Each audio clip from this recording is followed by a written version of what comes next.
May isang ina sa Davao Occidental na mag-isang itinataguyod ang 3 niyang mga anak na ipinaglihi raw sa unggoy.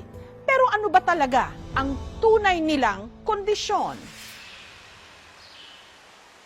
Sa kaibuturan ng bundok na ito, sa liblib na bayan ng Santa Maria sa Davao Occidental,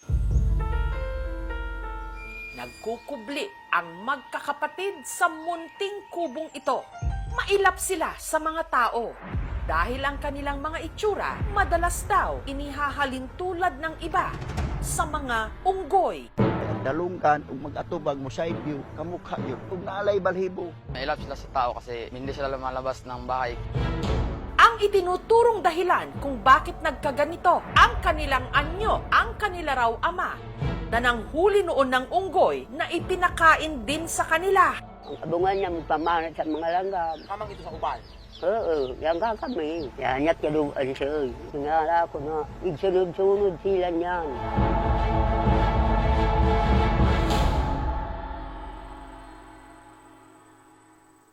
Bago marating ang kanilang sityo, kailangang bagtasin ang mahabang daan na ito na dinadaluyan ng tubig mula sa bundok.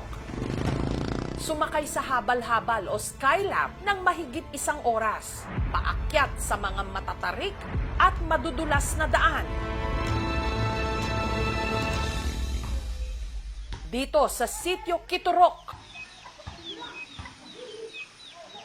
nakilala namin ang 84 anyos na byuda na si Nanay Ining.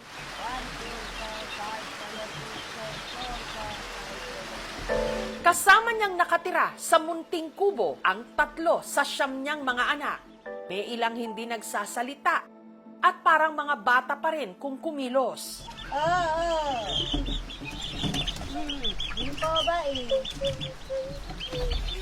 Kapansin-pansing maliit ang kanilang mga ulo, malaki ang bibig at mga tenga, at bahagyang nakaumbok ang noo.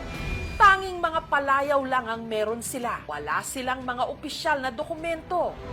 Hindi rehistrado. Walang mga birth certificate. Kaya hindi rin nila alam ang kanilang mga eksaktong edad.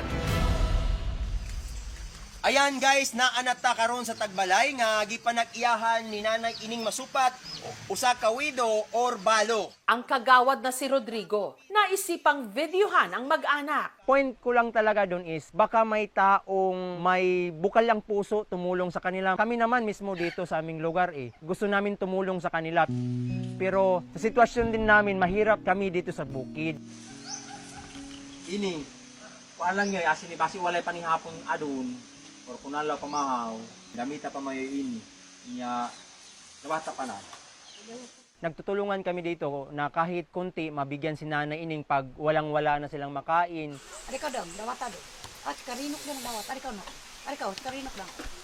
Dahil sa katandaan, sa mga kapitbahay na lang umaasa si Nanay Ining para sa pang-araw-araw nilang pangangailangan. Magkabagay na unula. Mangihid na, kuwangkan. Huwag may kaong. Huwag kapi.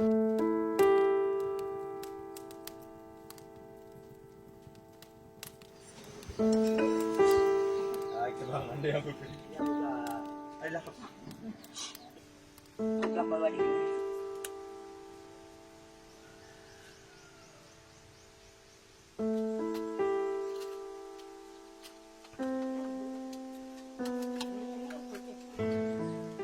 Panganay na si Baby na tinatayang 65 years old na ngayon ang inaasahan ni Nanay Ining sa mga gawaing bahay. Si Idang na tinataya namang 50 years old na ang masayahin sa kanilang 3. Habang si Carino na nasa 43 years old hindi nakakapagsalita.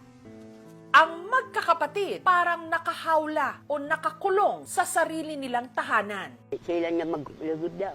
Matay sila na balo sa balay.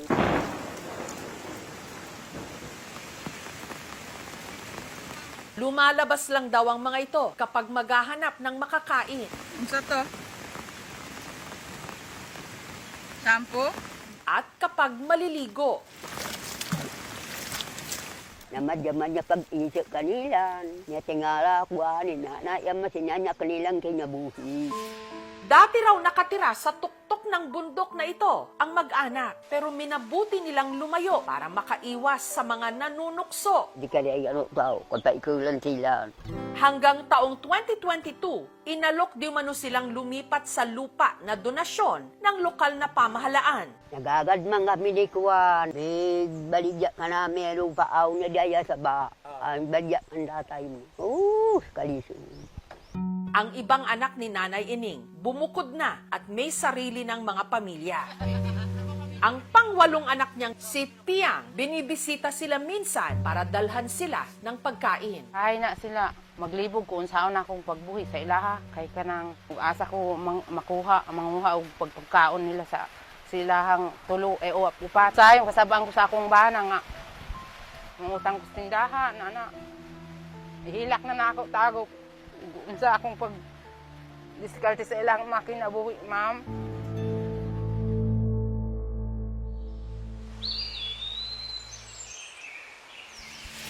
Itong Biyernes, sa kauna-unahang pagkakataon, bumaba ng bundok ang magkakapatid at si Nanay Ining dahil ipapacheck up namin sila. Sina Garinyo at Baby magkasamang sumakay sa habal-habal. Mag-isa namang umangkas si Idang.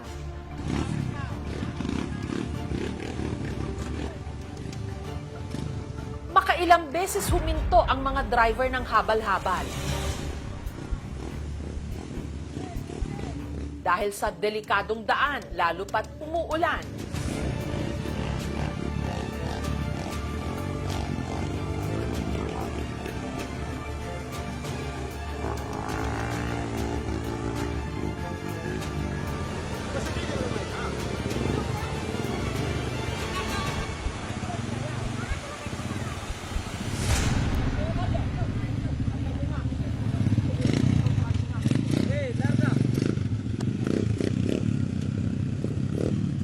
Pagdating sa kalapit na barangay ng Dato Daligasao, sinundo sila ng pick-up truck ng Municipal Disaster Risk Reduction Management Office ng Santa Maria.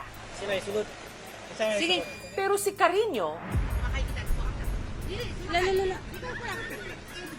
ayaw sumakay ng sasakyan.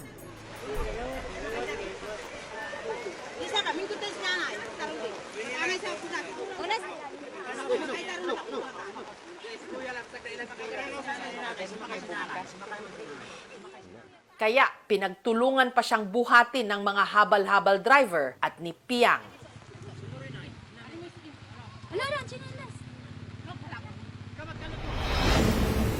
Makalipas ang halos isang oras, inilipat sila sa ambulansya at bumiyahe papunta sa Davao Occidental General Hospital. Dito, sinuri sila ng mga espesyalista. Tanaw sa taas. Nga. There are two salient features that I have seen with these patients. Number one is the small head. This is an autosomal recessive primary microcephaly. Number two is dunay problema sa ilang pangisip. Nahadlo ka? The three of them had small heads. So, ang normal kasi na size ng ulo ng tao at this adult stage is for males, 57 centimeters. Sa lalaki natin na pasyente, he has only 46 centimeters. We can conclude hindi nag-develop yung kanilang brain, so therefore, meron silang mental retardation. Probably developmental during the pregnancy of the mother. Wala raw kinalaman sa paglilihi o pagkain ng unggoy ang kondisyon ng magkakapatid. It is a genetic disorder. This is really an inherited type of abnormality rather than the haka-haka. Si Piang, meron ding ipinagtapat. Parinti man daw ako ang papa o mama, nagkuan daw sa nagminyo, first cousin. Inherit nila sa ilang mga ginikanan. And we have known by history that both of the parents are relatives. Probably it's genetic. Ang lokal na pamahalaan ng Santa Maria nagpaabot sa mag-iina ng tulong pinansyal kaning financial assistance para makatabang sa adlaw-adlaw nga panginahanglan nun. at groceries. Alipay kamo. Daghang salamat. For now, nag-provide yung pangangailangang medical, of course, and yung pangangailangan nila sa pang-araw-araw. I-try din natin facilitate yung shelter assistance nila kung gugustuhin talaga nila na mag-transfer.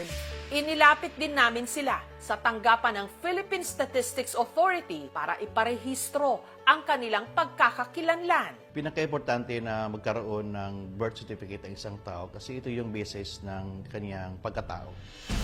Inihahalin tulad sa unggoy ang kanilang mga itsura. Pero ang tunay na tuso kung paanong nang dahil lang sa kanilang anyo, naging malupit sa kanila ang mapanghusgang mundo.